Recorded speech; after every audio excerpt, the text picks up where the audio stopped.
Did you see Yammie Noob's producer Logan pretending to be me? No, Ninja Noob. What? Oh, before we jump into this video, we got to see that. What video? Do you have a video? Oh, there it is.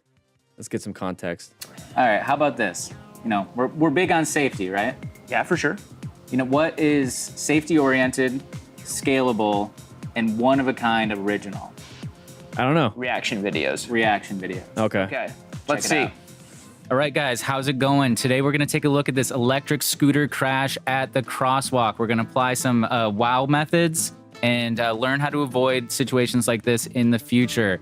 All right, let's take a look. Okay, first off here, that brings us to our first W in our WOW acronym. That's gonna stand for wetness. Look at these road conditions. It is very wet out there. That's gonna affect your traction, your braking distance, your overall visibility. And that brings us to our O, oncoming traffic. Take a look at these vehicles. These vehicles are so close to making contact with our scooter rider.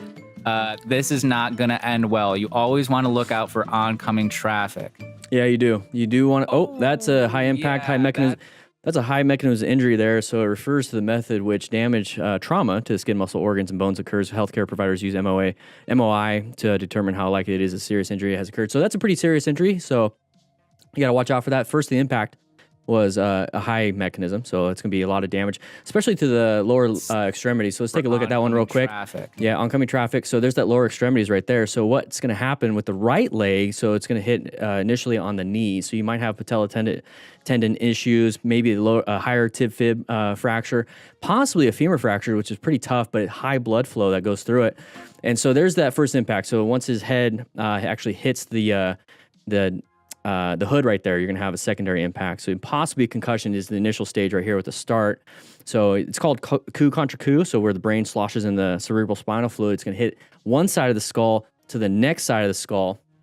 So that's not good. And then there's that secondary impact where it's the same side of the right side, but initially the AC joint, which is your shoulder joint, is going to impact. So you can tear a labrum, possibly break the head of your humerus inside there. That's not a good thing. But if you don't really know that you could have that forces transmitted into your clavicle, which is your collarbone for all of you layman's terms, and the Timu firefighter right there. So we're going to go ahead and hit the ground again. So you have your right hip, which is your pelvic, and actually the iliac crest, that little part that you can actually feel on the side, that could actually break, and you have your femoral artery bifurcating through there. And so that's not good. And then the head hits right there. So we have facial trauma. So we're thinking about airway.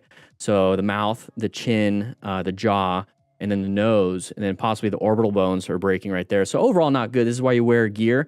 So as a smart scooter rider, you're going to acquire and use personal protective equipment. But I am very interested in what the other W is on WOW. Yeah, that's talk about a brown zone moment. And yeah, very interesting. So brown stage, if you don't know what that is, that's when they panic. So it wasn't really a panic. It's more of just a poop the pants, and not very good. Am I right? Okay. That brings us to our third W. That's going to stand for wreck. You see here.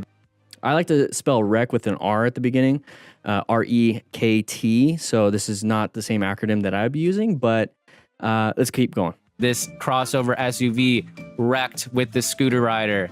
Let's hope they're okay. That's why I always say, keep that first aid kit on your person, your backpack, your saddle.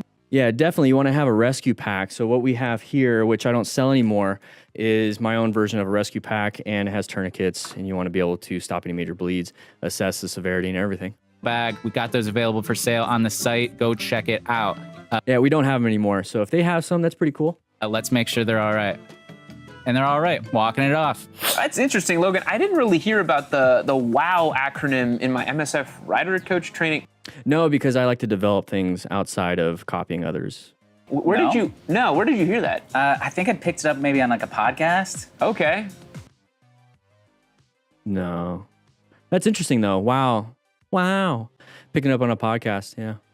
11 years firefighter service, accident scene management instructor, MSF riding coach, and then also tactical emergency casualty care certified. But well, I definitely see where your head's at. It is scalable. We can do a lot of it, but I don't know if it really feels like Yammie Noob. Sure. You know, I know we're safety oriented, but it may be too far. Sure. Got anything else? I'm thinking youth oriented.